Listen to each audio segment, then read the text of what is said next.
The greatest story never told with Miles and Thrill. 29 episodes we've done this. No, we've done 28. We're now at 29. Oh, we're Don't at oversell it, man. 29 incredible episodes of The Greatest Story Never Told. And by the way, if you happen to hear a commercial at the beginning of the podcast, which could very well be true, and we don't know if it is or not, that is a commercial sponsor. But we also have our unofficial sponsors. Mm-hmm. That is correct. People that contribute to this fine podcast. And all we ask is that you go to the Fisher House's website and make a donation. You don't have to say it's in the name of the men's room, the greatest. It's from you. Send us a receipt of the transaction, which, by the way, is a tax-free donation that you can use at the end of the year if you are so inclined to do so. Be inclined. And we will give you a little shout-out. So we got a couple of emails here before we get into episode number 29. All the Bacholas, guys, I love your show, and I've been a listener to the men's room since the Buzz days. Just so you know, there was a radio station in Seattle, Washington called 100.7 The Buzz, Radio for Guys. Radio for Guys. And in 2005, when we moved here, it was kind of like a guy talk station. It had been doing very, very well. Tom Likas was on in afternoons. BJ was killing it in the middays.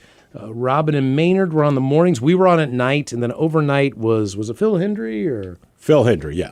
Actually, in retrospect, looking back as far as radio goes, it was a great radio station. We had a hell of a lineup, man. We were clicking along. We're a little partial toward talk for obvious reasons, but yeah, it was a fantastic lineup. But listeners since the Buzz days, and that still goes back some 15, 16 years at this point. 15 years, yeah. 15 years. So thank you for that. I want to take the opportunity to be an official, unofficial sponsor of The Greatest Story Never Told, not only to be a part of it, but I think the Fisher House is an amazing organization, and I was more than happy to contribute $29.99. Yes. Here's the fun part. Mike says, guys, I launched my own voiceover business and brand right before the COVID apocalypse, but have been pushing forward and been trying to gain more traction in the business. My business is MLC Voice LLC. I am a voice actor with a broadcast quality home studio, able to record commercials, narrations, e-learning, animations, podcast imaging, just about any other voiceovers clients that could be needed. I'm still working my side hustle, which is delivering 40-plus hours a week for Amazon. So thanks for doing that as an essential worker, but at least I have your podcast and the men's room to keep me laughing and motivated during the day. Keep on rocking, guys. That from Mike Cantrell. Real quick, before we get to the next sponsorship, I just want to tell a quick story here about the voiceover business. Voiceover business is one of those things where if you're in broadcasting and you can do it, it's a nice little way to make some extra money every once in a while. I go back to my first marriage. I'm living in Glen Burnie, Maryland, Pasadena, Maryland. We had a caller there today on the program from that area. And I'm not making a lot of money, and I need some extra cash anywhere I can get it. So I get a hold of my buddy Jimmy, who is Traffic Jam Jimmy, who happens to be the guy that says, too early for a fish sandwich, right? So I did a few commercials for the Fox affiliate, I think Fox 45. Fox 45, yeah. In Baltimore, Maryland, and that more people wanted to use me after that, whatever, blah, blah, blah, blah, blah. I started doing cable commercials. And at the time, a 30-second read for a cable commercial was $25. So that's what they would pay the voice guy to read the 30-second. You are rich. I know. Half the time you could never get the money. They didn't want to pay up. I mean, it was a whole hassle to get you $25.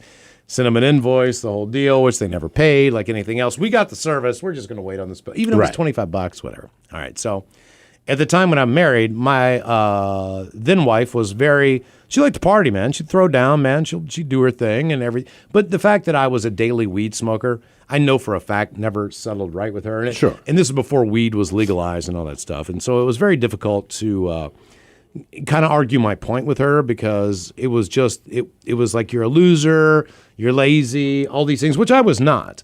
But that's the stigma on, the weed smoker, blah, blah, blah, never make anything out of your life. Like, no, that's not how I function. I'm kind of more OCD, so it kind of helps me focus. But either way. So basically what it comes down to is I don't want her to know that I'm getting this money because I'm using that money to buy my weed. And I'm hiding it, right? So they're cutting me an individual check. You get a check in the mail for $25. She's never saying this. None of course. This is my drug money. Problem is, all of these commercials air on our television stations throughout the city. And not only that, at this point in time, I landed a pretty good gig with Toyota. They had their main guy, he died. And so they're auditioning new people to be the voice of Toyota on the entire East Coast. I feel like I'm going to get this gig. So I'm doing Toyota commercials, Charlotte, Atlanta, Jacksonville, New York, Philly, all this stuff. Do you have to name check? So like when you're doing it, is it like, come down to Toyota of Atlanta? Basically what you do is like, check out the new 2013 Toyota Corolla now. Toyota, we are customer driven. Then the tag at the end would be like, available now at Michael Jordan Nissan of Charlotte and the greater Piedmont area of North Carolina. I mean, you hear it on ads here, right? Because it always ends with, for the great Northwest area, blah, blah, blah. Right. For our Rochester listeners, Nissan's available now at Dick-Eyed Pontiac on Route 11 in downtown Rochester, whatever. And yes, we said Dick-Eyed. That's his name. Stop laughing. So my wife at the time, when commercials come on, she goes, that's the guy I was telling my friends about that I told you sounds just like you. and I'd sit there. So wait a minute. Because I always give it. You're hiding your drug money. And the thing you did to earn the money, anyone listening can hear you playing this day. No, we'd be watching TV but you're at night. playing it off as though this is not you. This is not me. So your wife, Buddy's Crabs and Ribs, the Eastport Bar and Grill, the Nissan dealership in Annapolis, Mars Supermarkets in Baltimore, which is a local grocery store. I'm going to call you R. Kelly. Because remember, R. Kelly was busted on tape, and his entire defense, and it worked for him, 10, 15 years ago. He's like, I know that looks like me. It ain't me. Yeah. I did local commercials for Giants, which is a grocery store in that area, all this crap, right? But they would come on every break, and especially when you tuned on to like ESPN or something, because then it's all cable. Right, it's a little bit cheaper. So every commercial, she's like, that's the guy, but he kind of sounds like, and I'm like, you don't even know what your husband sounds like. Like, that's me. But I'm sitting there, and I'm high because I went outside. No, she does know what her husband sounds like. Because she pointed out and keeps telling her friends, it sounds like my husband. The problem is her husband is doing the side hustle for drugs and is not admitting it. So Correct. She knows exactly what her husband sounds like. But the problem is that come on. I like when I'm sitting on my couch at night and we're watching television shows together, it's every freaking break. Right. You know what I mean? Like that I'm on there because I've done so many of these, and I'm just like, some of these are 2 or 3 years old, by the way, too. Right. So it's like I've already got my money, I already got my drugs out of the deal. Like now it's just an inconvenience that they're still playing this damn commercial. Whatever. Davis's Pub. There's a bunch of them that just kept like no way they're sponsoring this much advertising, but it just kept coming on. She never bit. She never caught on. Thank God. Anyway, all right, we move on. So enjoy your voiceover business there, Mike Cantrell. I hope it works out well, and I hope you make more than $25. Oh, also, I would tell you this, Mike. One of the biggest things you can do is video presentations for companies, because a lot of times when you would have a seminar or a conference or whatever, there are PowerPoint presentations and stuff that last like 15, 20 minutes. Also available commodity as far as that goes. Greatest story never told. Sponsor, guys, Miles and Thrill. Thank you for keeping us laughing during this difficult time. Here is my $50 donation to the Fisher House. I'm a proud spouse of a retired service member from JBLM, so I know the importance of the Fisher House, all the great work they do for service members and their families. I became a real estate agent for RE/MAX Northwest in 2008 during one of the worst housing markets in our country's history. So that's timing. We weathered that storm, and we will weather this one too. So if you're in West Seattle and you're looking to sell a home, anyway. If you plan on selling your home, or if you're looking to buy a new home in either Pierce or Thurston County, I'd love to represent you guys during the process. You can email me directly at jessica@jessicagrubb.com, Grubb with 2 B's. Thank you, guys. Jessica, that is the most beautiful last name I've ever heard in my life. We're going to be grubbing. Miss Grubb. Grubbing with 2 big B's. Ooh, go ahead. Yeah, but if you're looking to sell a home, let's get a hold of Jessica at Jessica. Yeah, I want to rub a grub. And thank you for the $50 donation there. There it is. Very nice. Grub a dub. Okay, this week on the podcast, we had all kinds of plans, though we have done this for now 29 episodes. Lo and behold, our own Mike Hawk sits here, produces this, puts it all together and all that crap. And we have heard a little bit from you, Mike, during the Greatest Story Never Told, but never really had the opportunity to sit down and talk to you about anything that you might like to tell. It might be that Mike is smart. That's like going to court and being like, look, I have talked to the 3 defendants here. You in the back. I know you're friends with them. Have you committed any crimes? Exactly. Yeah. So I know, and a little backstory here on Mike. Mike grew up in Enumclaw, Washington, which is a lot like growing up in West Virginia, where You grow up, you know what you know. The outside world is a bigger world. Unfortunately for Mike, he was only 30 minutes away from a major city, which he never even actually existed in. No. But it was a different world, I think, as far as stepping into our world, which for some reason, Steve and I think is somewhat normal because it seems normal to us. This is how I thought everybody did. The older we get, the more we realize that this is not a normal world. It affects relationships, family relationships, friend relationships. Live and learn, Miles. You learn, like anything else, you realize like you don't have the mentality of a 12-year-old and continue to move on, but we somehow do. But we realize our situation is different, and then you, Mike, step into our pile of crap. Exactly. It was a bit of an eye-opening thing for me. Obviously I was a listener to you guys when I first before I even considered getting into radio, and then finally when I did get into radio, you guys were my target. Thank heavens you guys actually picked me up, and I've been here with you ever since. Yeah. And obviously things in my life have changed after having gotten Better or worse? You know what? I'm going to say better just because we're sitting here. Just be honest. You're That's saying cool. it, we're sitting here. No, but that's cool. We understand. I mean, better in certain aspects. I wouldn't say worse in any, really. I mean, his wife calls me the devil. I mean, like, oh, great, you're working with the devil now. Well, yeah. But the devil's him. Like, he's pulled this whole wool over her eyes that makes me seem like the bad guy. It's never me. I've never falsely accused you of anything. It's just this. She makes the assumption it's you, and I don't discount it. I never say Miles did, but if she's like, did Miles do it? I'm like, of course he did. Mm-hmm. Mm-hmm. Miles always gets the blame, like the Viagra, the weed, and the Coke in the glove compartment. That was someone else's vehicle. So I pointed that out. You've already heard that story, I think. We told that story, right? I think we did, yeah. Yeah, okay. Yeah, in the, all right. The Viagra thing. Anywho, so before having met you guys, I honestly, the worst thing that I had done as far as substances. Right, is having maybe one bottle of beer with my old man while I was working outside. And even then, it was very. Are you serious? Yeah, absolutely. It was a Coors Light. I remember we were out working on the deck, and I threw it out there. He said, "Go in there and grab me a beer," and I grabbed two, and he said, "Okay." And then I just drank the one beer at the time. Right. I never snuck liquor. I never dipped into his fridge of beer, had a party where everything unloaded. None of that. Yeah, it's kind of weird, too, when you realize that your parents' liquor cabinet has not been touched nearly as much as it should have. Yeah, I don't think my kids are going to think that. Right. Well, no, I agree by the recycling. One day they'll have to take out the recycling. Exactly. Oh, God, Dad. But there was the one thing that honestly kind of flipped the switch for me because I came in and I did my job. For the first couple of years that I was here, I came in and I did my job. That's all I did. We were going to take a show trip out to Spokane, Washington, because there was a listener out there in Spokane, and he, if not owned, he ran the Spokane Shock, he was the media guy, public relations guy for the Spokane Shock. Arena Football League, by the way, if you're listening from some other part, did actually very well in the Pacific Northwest as far as the league is concerned, the fan base is concerned. We like football. XFL doing exceptionally well. Exactly. Seahawks speaks for itself. Yeah, and they did a great job as far as family participation, fan participation. Like Spokane was rocking that night against an average team. They were, and I think that's why they also turned into the Spokane Empire after the Arena Football League kind of went under that. They've done a few. They tried. They're trying to stay afloat. So whatever. Whoever's sponsoring the money gets the word. But we go out there, and Miles, don't take any offense to this, but I've heard rumors about you that you could.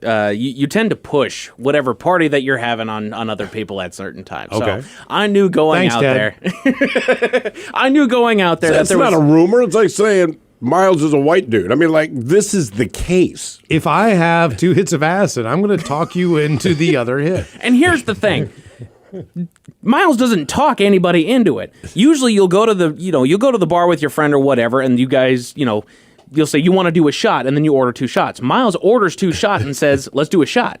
That's how he talks. That is how you operate. Things. That is definitively the Miles operate. I'll be right back. There's no question in it. But I bought 5 shots, and there's only 2 of us. You have to do at least 2. I'm doing 3. This is my first time having been out with you guys without, any sort of 5 o'clock clock out and go home sort of a situation. So we go out there, and I know Miles has brought weed, and at this point, marijuana is legal in the United States, so there's none of that weird fear because I am that sheltered kid that it's against the law, we can't do it, and I'm afraid to do it. Well, it was not legal in the United States, still isn't, but it was legal in Washington State, and at that point in time, there was still we were right on the level of Are you a medical marijuana patient, Right. or are you, Right. or are we going to retail and open this up? Here's the thing. I went and fudged my way through a medical marijuana card. I didn't fudge my way through it. I just have scoliosis, right? And that's why I'm always hunched over and crap. Like, my back kills me every day. It takes me 20 minutes to roll my back out in the morning. I'm that guy. But I have a medical grade marijuana card. Right. So which means Scoliosis that pays off. if you go to a store today and you want an edible, it's 10 milligrams. F that. I'm buying 50 milligram medical things. I am buying, like, the weed doesn't get any stronger, but all the concentrates and everything else around it are much more potent during that time, which they aren't now, which sucks.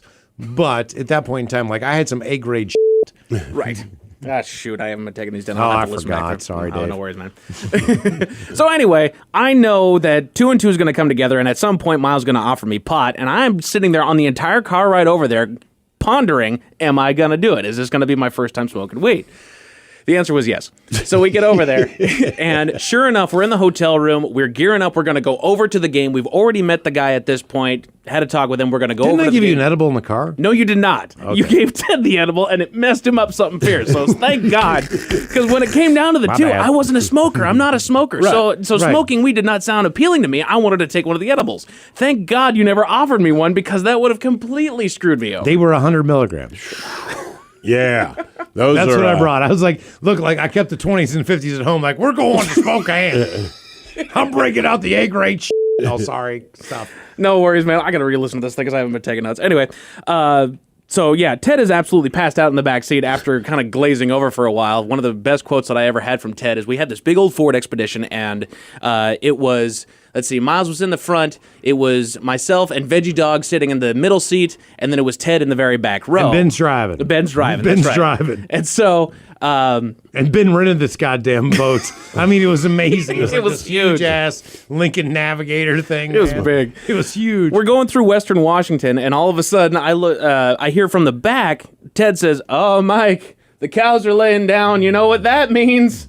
Being from Enumclaw, you'd think that I would know what that means, and I did not. And I looked back, I said, "I don't know, Ted, what does it mean?" He says, "I thought you'd know."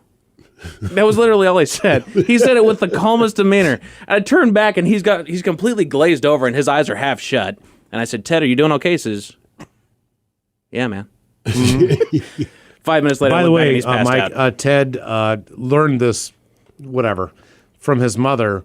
It's not true. No, it's not. There's nothing about rain coming or whatever it is. That, like, this is just like an old legend folklore that he believed at this time. I'm Exactly. just sitting in the back going, "Oh man, this is going to be a weekend."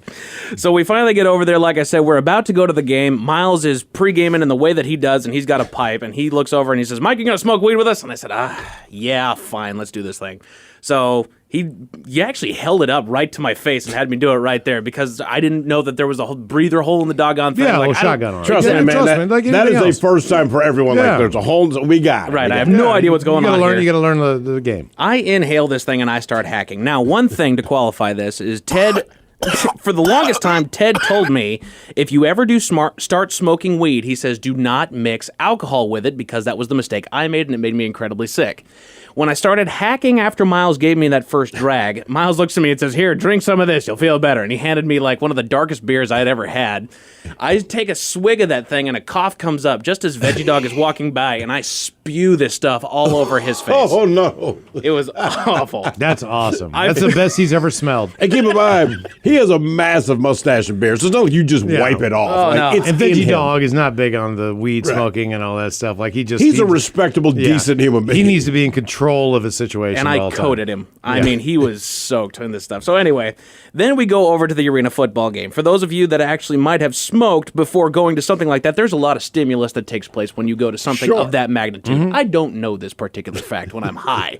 I'm still just trying to get my hands on the fact that everything's spinning, but I'm not, and time is kind of moving in and out of a reality that I'm not with. And you're right on top of it. It's like going to a T-Birds game, whatever, Oh, yeah. or a Silver Tips game. Like, when you sit, I mean, it's a hockey arena, so you forget how close you are to the action, and they have all the electronic scoreboards going on. It's pretty action-packed. Spokane Shock did a hell of a job. They during that did, time and I to don't really remember a entertain. single down. You're kidding me. To this day, I do not remember a Do single you remember down us at that getting game. the football? No. We took a football home. We went down on the field. We talked to people's families. We talked to the coaches. We talked to the players. Here's what I remember, Miles. As we walked into the thing, I know that he was standing right there, and I was just trying to look put together because, again, I come from a family where when you go to work, which to me this was going to work, you have yourself put together. My old man is an auctioneer, and he brought me into that particular field, and he does not drink the day before an auction because he doesn't want to have any kind of altered state when he goes into this thing because you need to look professional. Admirable. And I took this same motto. It's crazy, but it is admirable. Yeah. I am flying right now, and this is not me. So I'm having a mild panic attack while I'm just trying to look good for the show that is known for getting drunk and stoned. But we get in there, and we finally get to the part where we are exposed to the field. We're up in the courtyard that's up there, and we're looking down at the field, and I'm just trying to hold it together and kind of rope everything back. And then I halfway remember you, Miles, looking to Veggie Dog and saying, "You want to go get a beer?" And then by the time I turn around, you're invisible. You're gone. Mm-hmm. You completely left. Now I'm standing there. Ted is off with Ben, just going and having a good old time. Miles is taking off with Veggie Dog to go and have himself a beer, and I'm standing all by myself in the middle of an arena football stadium with nothing but a ticket. So I just, okay, let's just navigate ourselves to our seat. Let's just go on over there. Can I say one thing that you don't remember? Okay. Okay, so the score, this is going into the third quarter, was 42-13. Holy cow. 42-13, the opposing team, like Tri-Cities or whoever it was, right? All right. The Shock started rolling back, all right? When they went to the fourth quarter, the game was almost tied, to give you an idea of how fast arena. So in this point in time, the arena They're going crazy. is going nuts. Right. They're going crazy because this is captivating. Like, this is a great football game. And if you're stoned for the first time, there's nothing better than thousands of people around you screaming. Losing their minds. I get to my seat and I sit there and I know that I just need to ride this thing out. I find my seat and I sit down and I mentally tell myself I have this ability to just control my mind and kind of pull things together, and I say just stare at the field.